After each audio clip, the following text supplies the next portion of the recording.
If placed close to Ukraine's front lines, the Western-supplied long-range weapons could potentially put vast swathes of Russian territory in the firing zone. The area includes military bases, airfields, troop concentrations, and ammunition depots.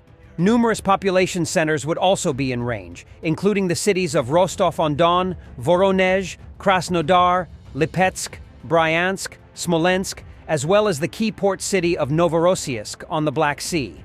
This non-exhaustive list does not include cities in occupied Crimea or other parts of Ukraine under Russian control, or cities in Russia that have already reportedly come under Ukrainian attack, such as Belgorod. Any change in policies is likely to come with strings attached, and with the understanding that long-range strikes will be conducted in a defensive fashion on military targets. Some of the possible military targets in this area could include the following: Lipetsk Military Air Base, struck by drones in August; Shatalovo Air Base in Smolensk Oblast; Milarovo Military Airfield in Rostov Oblast, damaged in a drone strike in July; Yeysk Military Airfield in Krasnodar Krai, damaged in drone strikes in June and April; logistics and command centers in Rostov-on-Don, which has been the central headquarters of Russia's full-scale invasion of Ukraine; the Primorsko-Akhtarsk Air Base in Krasnodar Krai, regularly used by Russia to launch Shahed-type drones at Ukraine; Novorossiysk Naval Base, where much of Russia's Black Sea Fleet has relocated after a series of devastating attacks by Ukraine on its primary base off of occupied Crimea. Akhmat's commander Apti Alaudinov said that the Ukrainians were allowing captured Chechens to call their relatives so that they could persuade Apti to exchange them. However, Apti flatly refused to exchange them, saying that this proposal made him furious and that real Chechens do not surrender. He called on any captured Chechen to do everything to be killed in captivity. Те из вас, кто сдались добровольно в плен. Насколько должно быть велико ваше заблуждение, когда вы считаете, что я стал бы ходатайствовать или просить, или что-то делать, чтобы вас вытащить из этого плена. На самом деле, я вас вообще никак не уважаю. Я не считаю, что вы заслуживаете вообще даже жизни. Потому что меня удивляет, как вы собираетесь, после того, как вы подняли лапы, сдались как девочки в плен, как вы собираетесь вообще жить. Как вы будете смотреть в глаза своим домашним, как вы будете смотреть в глаза своим детям, внукам.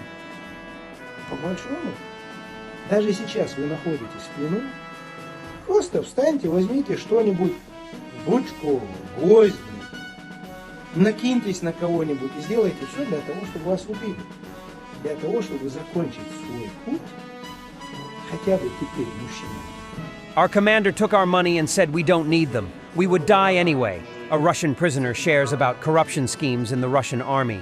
He describes in detail what Russian commanders demand money for and who gets it in the end.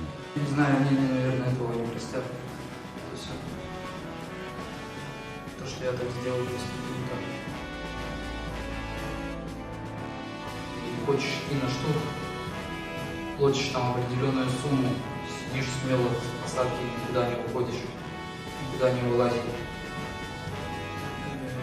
Допустим, даже были такие моменты, даже до отпуска доходили моменты. Отпуск захотел, определенную сумму заплатил, съездил на 15 дней на отпуск. Если даже кто начинал платить деньги, после второго раза они уже целенаправленно платили просто эти деньги. Уже с них уже не спрашивали, хочешь ты или не хочешь там заплатить. То есть эта цепочка уже начинала работать, вот так все, пошло и пошло и пошло. Хочешь хорошо кушать, платишь определенную сумму, все, ты будешь питаться нормально, будешь кушать. Russia's Rostov region in flames. More than 50 fires have been registered in the Rostov region since the beginning of the day, local authorities said. Now 30 fires are being extinguished, and smoke from them covers the city of Rostov.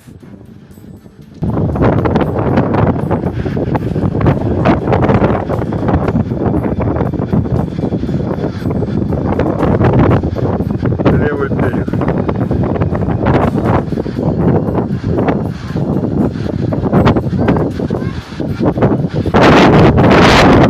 Корабль в тумане.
and award-winning journalist David Knowles, who run the Telegraph podcast Ukraine.